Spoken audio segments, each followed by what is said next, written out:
Hello everyone, welcome to study village. दोस्तों, आज की वीडियो में हिस्ट्री टेस्ट सीरीज में लेकर आया हूँ साइमन कमीशन, जो कि 1927 में आए थे, नियुक्ति किया गया था। तो उससे रिलेटेड एक हिस्ट्री का टॉपिक है, टेस्ट सीरीज है, क्वेश्चन है, जो कि एग्ज़ाम में बार बार पूछे जाते हैं।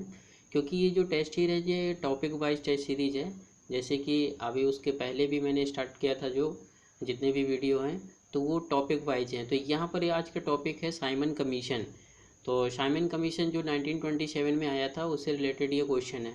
तो बने रहिए मेरे साथ और करते हैं वीडियो की शुरुआत।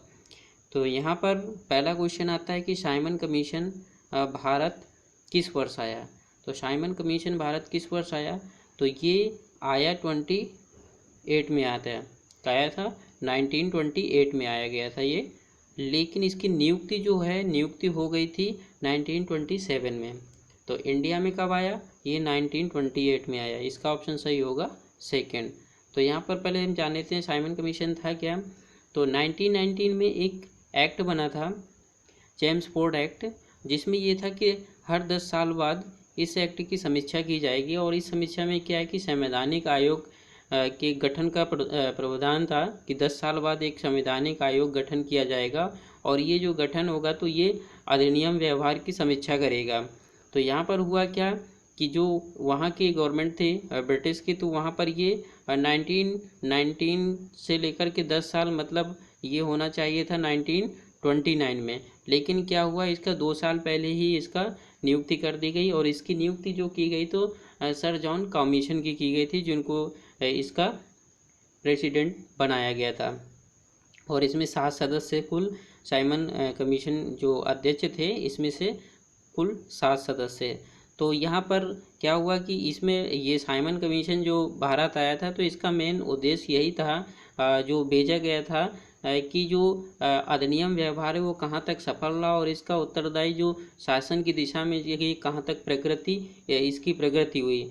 और यहाँ पर ब्रिटेन की जो कंजर्वेटिव गवर्नमेंट थी, तो इसकी समीक्षा जो होनी थी, ये 2 साल पहले इसकी नियुक्ति की गई थी। तो यहाँ पर इसका ऑप्शन सही होगा हमारा 1928। नेक्स्ट क्वेश्चन है हमारा कि साइमन कमीशन के आने के विरुद्ध भारतीय जन आंदोलन क्यों हुआ। तो यहाँ पर मेन कारण क्या था कि भारतीय 1909 के अधिनियम की कार्रवाई का पुनर्निरीक्षण कभी नहीं चाहते थे। तो ऐसा नहीं था, क्योंकि वो तो निरीक्षण होना था, ये एक्ट बनाया था चेम्सफोर्ड ने, तो ऐसा तो था नहीं। साइमन कमीशन के प्रांतों ने द्वैध शासन की समाप्ति की संस्तुति की थी, ये भी नहीं कारण था। और साइमन कमीशन में कोई भी भारतीय सदस्य नहीं था। तो इसका मेन कारण ये था कि जो साइमन कमीशन जब भारत आया तो इसका विरोध क्यों हुआ। तो विरोध होने का एक ही मुख्य कारण था ये कि साइमन कमीशन जो कमेटी थी, जो उसमें से तो 7 सदस्य थे, जिसमें से एक भी भारतीय नहीं था। तो इसका ऑप्शन सही होगा थर्ड वाला। इसके बाद नेक्स्ट क्वेश्चन हमारा आता है कि साइमन आयोग नियुक्ति किया गया, तो कब नियुक्ति किया गया, तो 1927 में। तो अभी मैंने बताया था कि 1927 में इसकी नियुक्ति की गई थी, और ये 1928 में भारत आया था। इसके बाद नेक्स्ट क्वेश्चन हमारा आता है कि 1928 में साइमन कमीशन भारत में किस उद्देश्य आया था। तो यहाँ पर है प्रशासनिक सुधार पर विचार करने के लिए, जो उसका 10 साल का जो समीक्षा के लिए बनाया गया था, जो एक्ट था, तो उसमें प्रशासनिक सुधार के उद्देश्य से इसको भेजा गया था।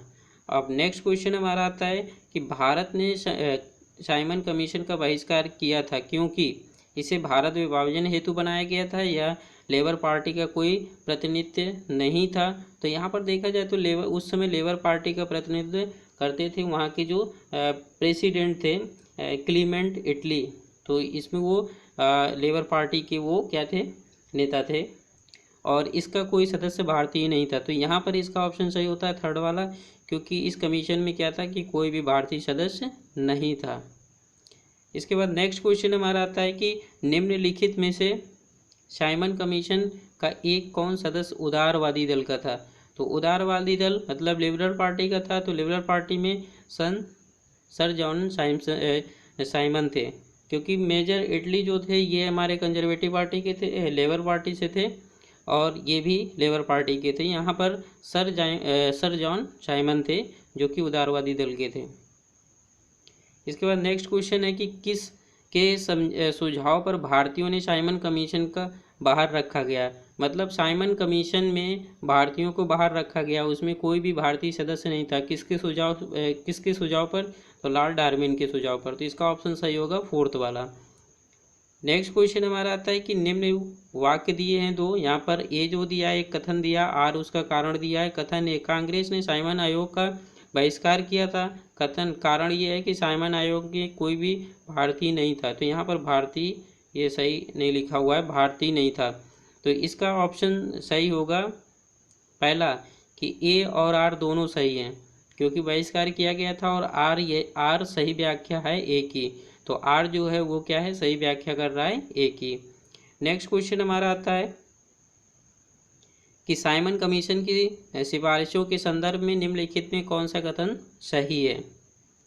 तो यहाँ पर है कि इन प्रांतों में द्विशासन उत्तरदायी सड़कें स्थापित करने की संस्तुति की थी। तो ये इसका ऑप्शन सही होगा। नेक्स्ट क्वेश्चन हमारा आता है लाला लाजपत राय घायल हुए थे। तो लाला लाजपत राय कब घायल हुए थे? जब साइमन कमीशन के विरोध में लाठीचार्ज हुआ था, तो उस समय लाला लाजपत घायल हो गए थे। इसका ऑप्शन सही होगा फर्स्ट वाला। नेक्स्ट क्वेश्चन हमारा आता है कि पंजाब केसरी की उपाधि किसे दी गई थी? भगत सिंह, रणजीत सिंह या तो लाला लाजपत राय को पंजाब केसरी की उपाधि दी गई थी। इसके बाद नेक्स्ट क्वेश्चन हमारा आता है कि नेहरू रिपोर्ट तैयार की गई थी। तो नेहरू रिपोर्ट जो तैयार की गई थी तो उसके अध्यक्ष कौन थे? तो यहाँ पर ML नेहरू थे, मोतीलाल नेहरू ने थे उस समय अध्यक्ष। इनकी अध्यक्षता में ये रिपोर्ट तैयार की गई थी। नेक्स्ट क्वेश्चन आता है कि निम्नलिखित में किसने सर्वप्रथम भारत के औपनिवेशिक स्वराज की मांग की थी? तो सर्वप्रथम यहाँ पर सर तेज बहादुर सप्रू और जयकाल ने की थी। लेकिन यहाँ पर देखना ये है कि यहाँ पर इस ऑप्शन में मोतीलाल नेहरू जो थे तो वो तो उनके प्रेसिडेंट अध्यक्ष ही थे।